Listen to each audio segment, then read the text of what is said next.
From Lagos, the nation's commercial capital, this is the news at 10. Live from Channels Television. Reporting tonight, Amarachi Uban. Good evening and welcome. Tonight, the Academic Staff Union of Universities, ASU, orders the reopening of university gates, suspends strike action nationwide. Pengassin takes up the baton, may begin its own strike action in the first week of January.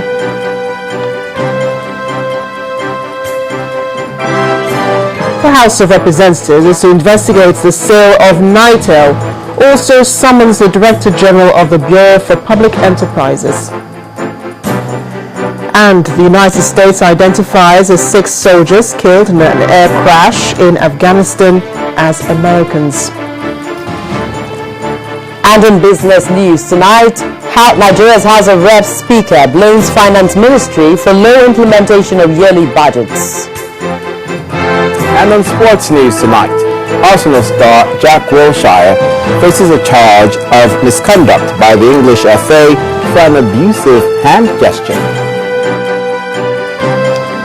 I'm Linda Kibu, and from Abuja, INEC chairman proposes a 10-year ban from politics on politicians who commit electoral offences.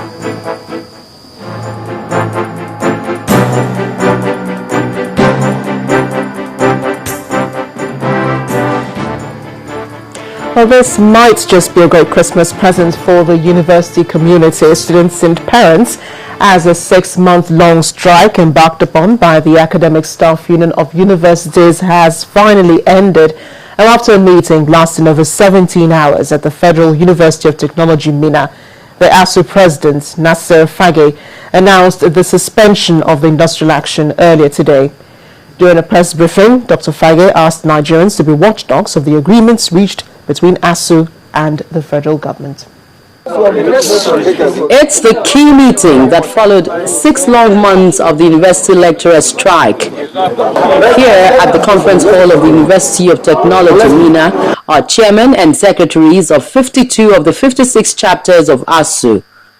All night, the marathon discussion centered on issues of uplifting the university system. At last, at about 1 a.m. on Tuesday morning, the meeting ends. But it's not until noon that the president of ASU breaks to the nation the decision reached overnight. There remain certain areas in the ASU-FGN agreement of 2009 that require policy and legislative steps if the challenges facing the system must be effectively addressed. Consequently, NEC hopes that all the provisions of the extant agreement for the revitalization of the university system will immediately focus on these policy and legislative needs.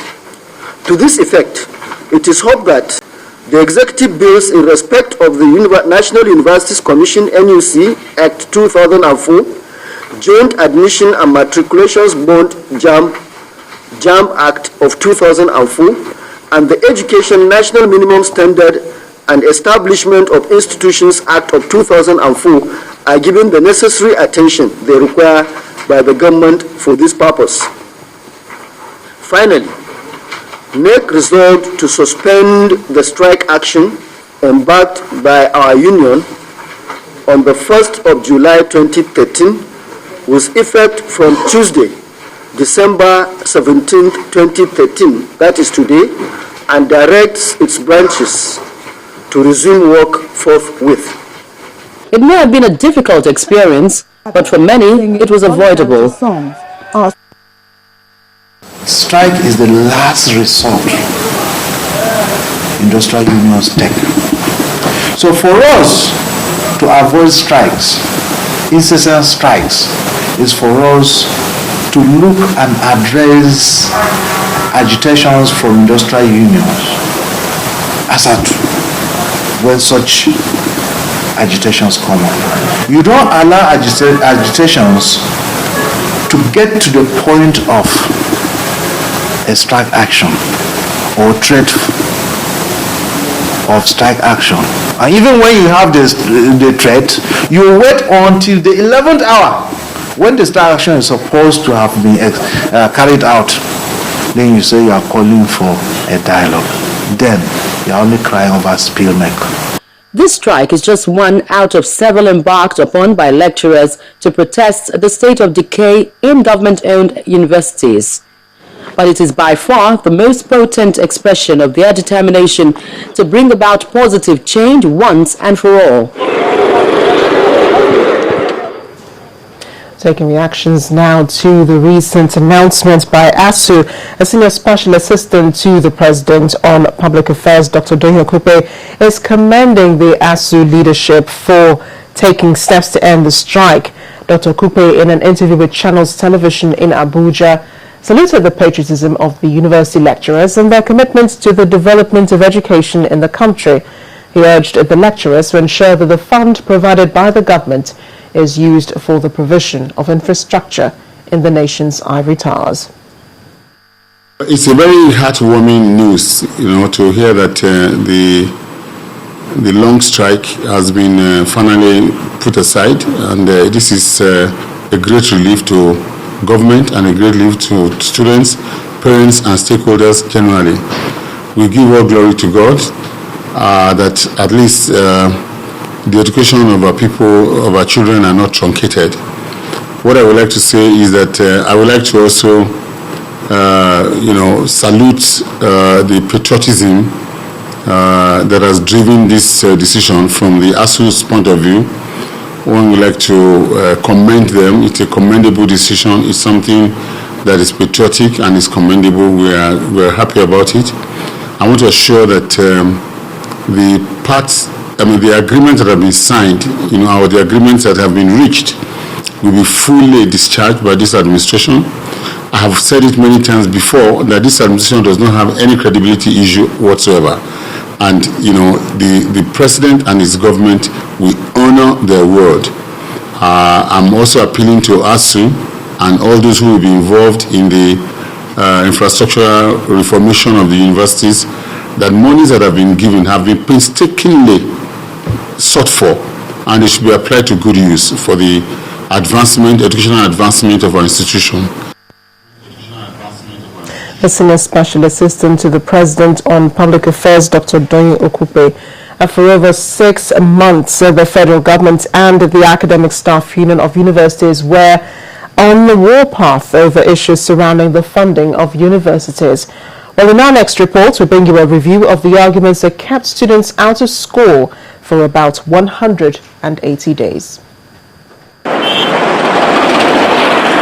The strike by ASU began on June the 30th after the meeting of the union's National Executive Council at the Olabisi Onabanjo University, Agwaiwili. At the end of that meeting, local chapters of the body in most federal universities across the country instructed their members to down tools, marking the onset of a long industrial dispute, which has been on for about 6 months. Expectedly, this development threw the nation into a near-panic situation, prompting market women to march to the National Assembly, demanding that ASU sheathe its sword and go back to the classrooms.